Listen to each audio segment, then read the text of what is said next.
Good. Good. At this point in my life, I felt a bit complacent. I wanted something that I would look back at and say, wow, like I didn't think I would be able to do that and not have any regrets.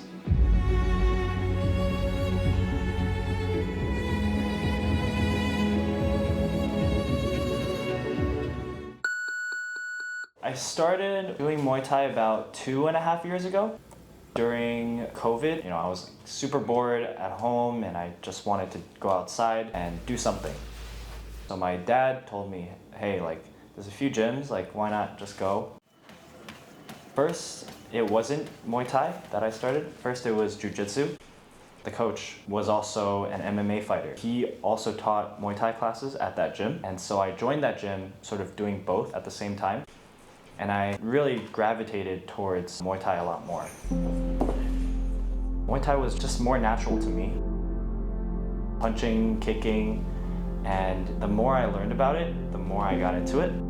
The cultural aspect of it, different styles, different techniques that you can have.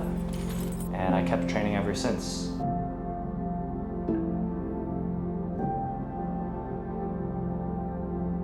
When I moved into the city for work, I also found a gym, and that's where I'm training at now, at Church Street Boxing.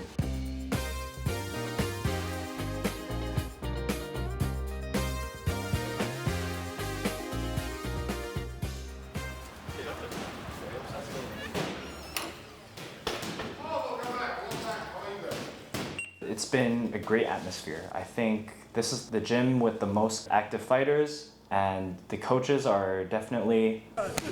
Jab cross. Hey. Tough. They are tough. Coach Chris is the head coach of Church Street Muay Thai. He is just an incredible person to learn from. Remember that snap at the end, the snap and then go through, rather than chop down. He has so much experience from around the world fighting professionally, many world championships, and man, his classes are so hard. It's heavy conditioning, a lot of burnout, always tired, and just out of breath at the end of the class. And he is just so dedicated to all of his fighters, active and non-active, and really just pushing them to the next level. Learning from Chris is just an extraordinary blessing, and I'm so grateful for having him as my head coach.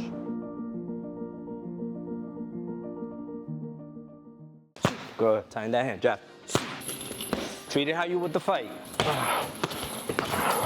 Set him up. Set up your combinations. My name is Luis Gonzalez. I'm one of the Muay Thai coaches here at Church Street Boxing. I am one of Anthony's coaches. I teach the intro to sparring classes here. His classes are also, drill intensive. Create a rhythm. Create a rhythm. Breathe. Pop, pop. Go. Pop. 10 seconds. Come on. 10 seconds. There you go. I've been in the game about 13 years now. I'm a brown belt in Brazilian Jiu-Jitsu, competed in MMA, Thai boxing, kickboxing. So I've dabbled in a couple of arts. He is so dedicated to his students. He stays extra just to work a little bit more and give more tips to people that are looking to compete. He's given resources of how he prepares for the fight, how he deals with the mentality and the visualization of the fight. We just want to have a consistent work output.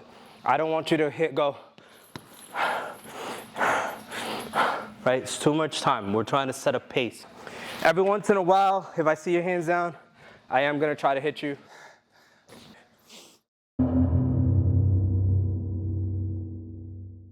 Around August, I started to really think about, maybe this is the time to compete.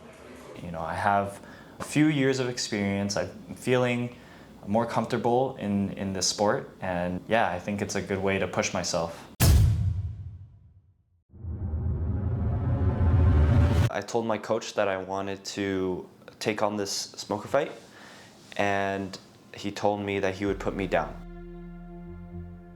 I came into this week, very motivated, very ready to go.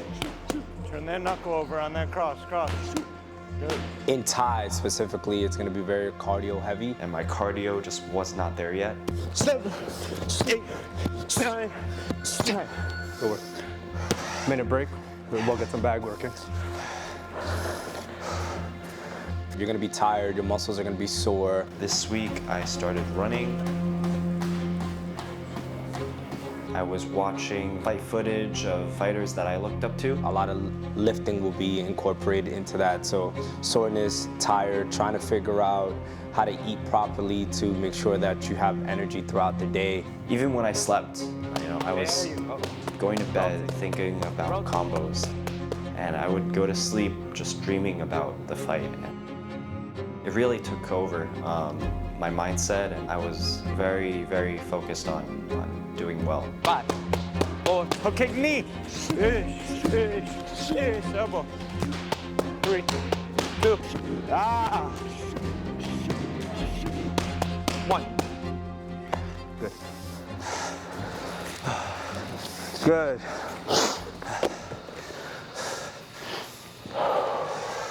One minute. Then let's get some bag working.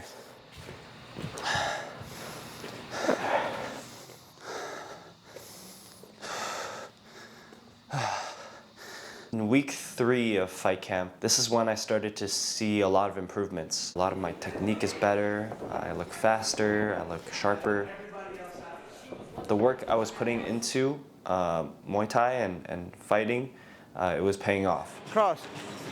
Technique-wise, it was good. Cross. That's it. That was it.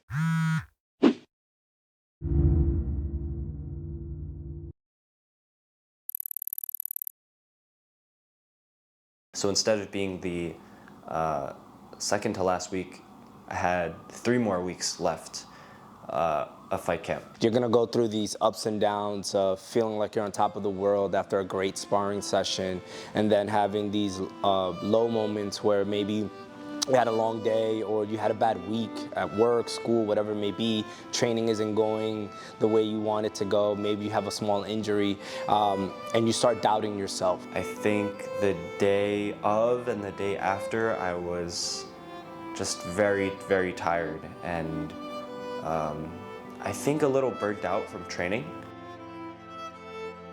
So you start questioning, can I really do this? I wanted to quit.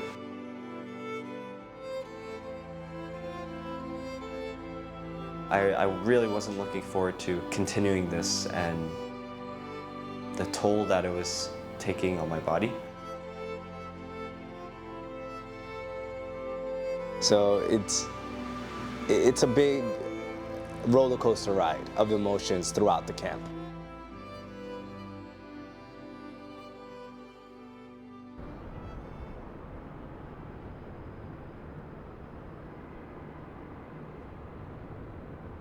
It wasn't until the weekend of that week that I started to sort of change back into training mode.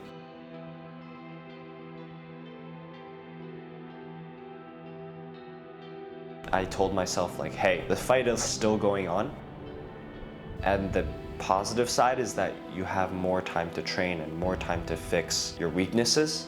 So let's get back into it and let's stay focused, because it's still happening.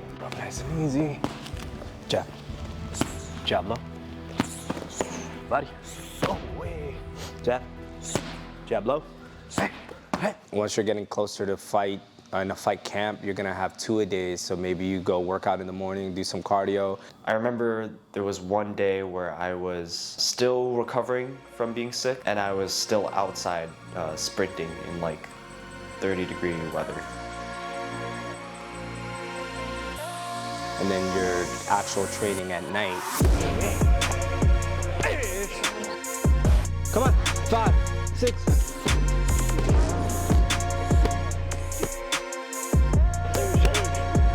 9, 10. Push it. Go cut that angle.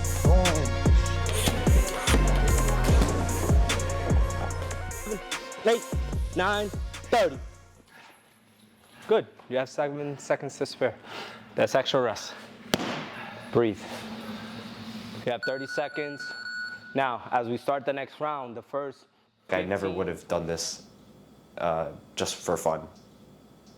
You're gonna be tired, your muscles are gonna be sore, you're gonna have bruises, but you learn to work around that. Now bring that right foot to the outside. Let's go into a sumo squat. Try to breathe in here as best you can.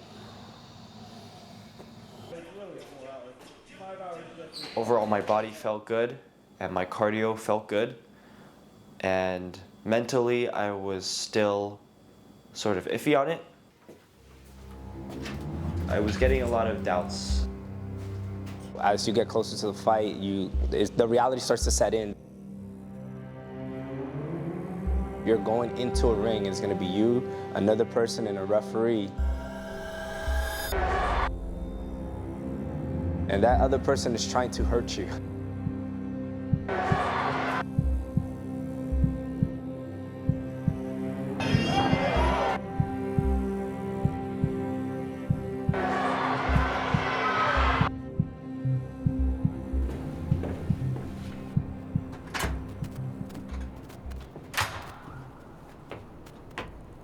A lot of times people choose to compete is because they want to know if they can do it.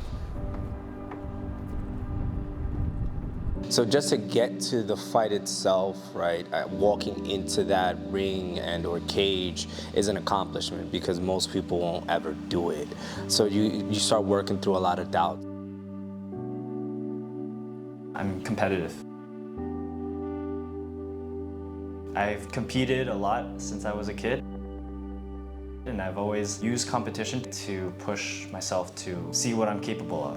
How do you think Anthony will perform in the fight? I think he's gonna do great. He's committed. He puts in the work on a consistent basis. Cardio looks good. He looks strong. I think my biggest concern would be, can he deal with the nervous energy before the fight, and then the first couple of, like the first 30 seconds, because that's usually a whirlwind. Once he controls that, I think he'll be calm, cool, and collected, as corny as that sounds, but I think he'll go out there and put on a good show.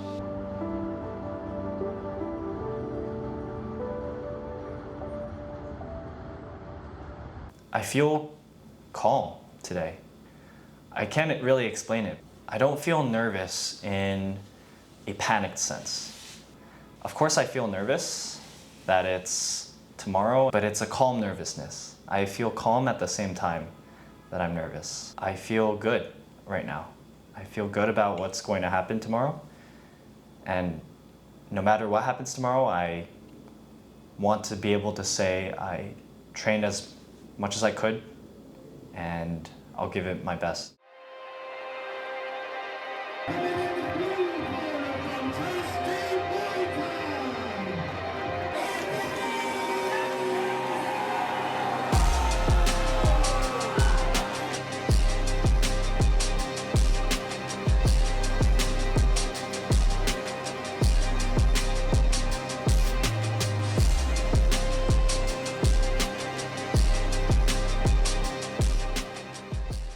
The moment I stepped into the ring, a rush of adrenaline hit and my mind went blank. I realized that I have to rely on muscle memory. I saw my opponent get into the ring, and we started immediately. In my mind, going through that first round, I didn't feel like I was doing much damage to him. I was landing some shots, but he didn't look like he was getting hurt at all.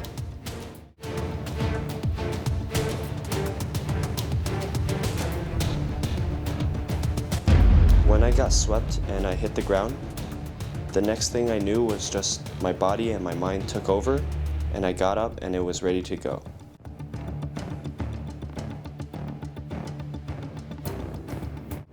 You only have about 30 seconds to actually communicate something. They sit down, try to calm them down, put some ice, try to get their body temperature down, get them to breathe, and then it's like, hey, I need you to throw a jab followed by a low kick or keep your hands up. You want to give them actionable items within 30 seconds.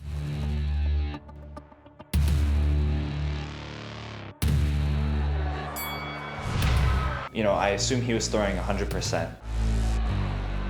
And it felt like during sparring where we're going 50%. He was a very forward pressure fighter, and I panicked a lot.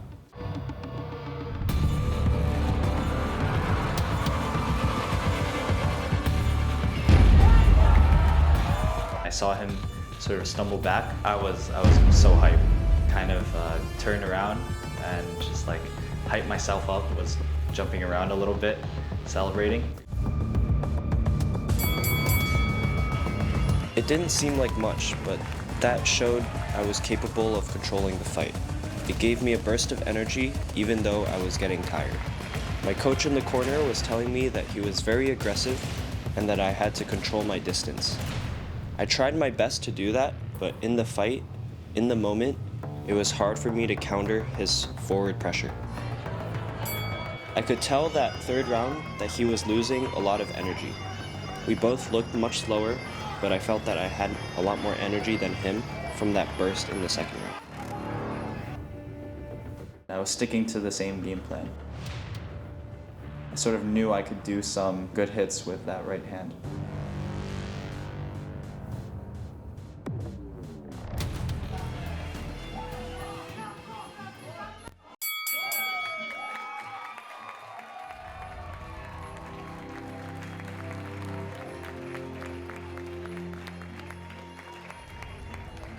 As soon as that third bell rang, I was very happy that I did it. To actually do this, it felt incredible. It felt like a dream to be in that ring.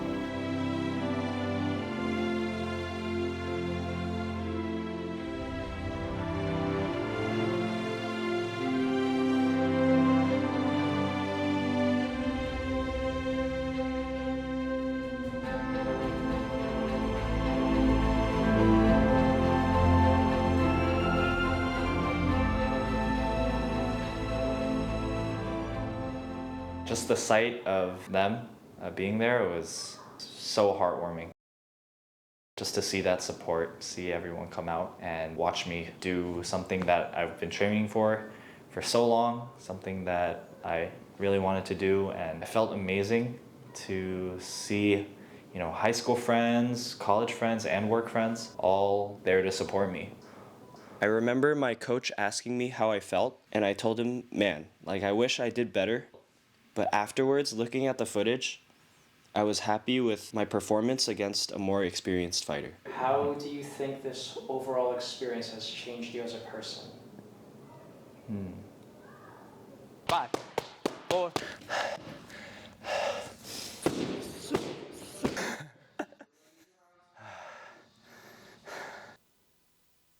I think this fight has changed me a lot. From the moment that my coach agreed to have me in the next fight to the moment that I finished the fight, it was a long, long journey. You know, I started martial arts 1.5 years ago, 2 years ago, just on a whim, just because I was bored and at home and wanted to do something, and never really thought too much of it other than something to get me out of the house. And if you told me at that time that I would be competing and I would be stepping into the ring, I would be in absolute disbelief. If I didn't do this, I wouldn't have learned as much as I did and gone through such a new experience that I have now that I've finished and competed. I'm not done. My journey's not done. It's just getting started, so I'll be back to training and we'll see where I compete next.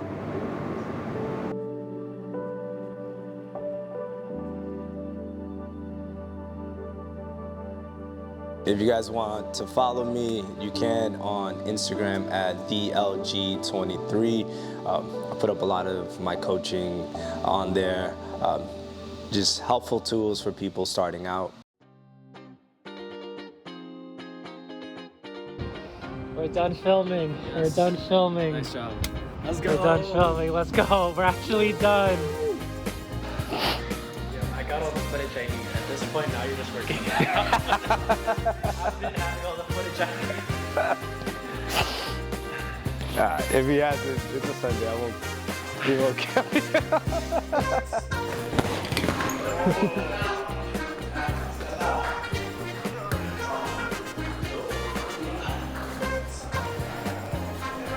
Hope you got that. I got it.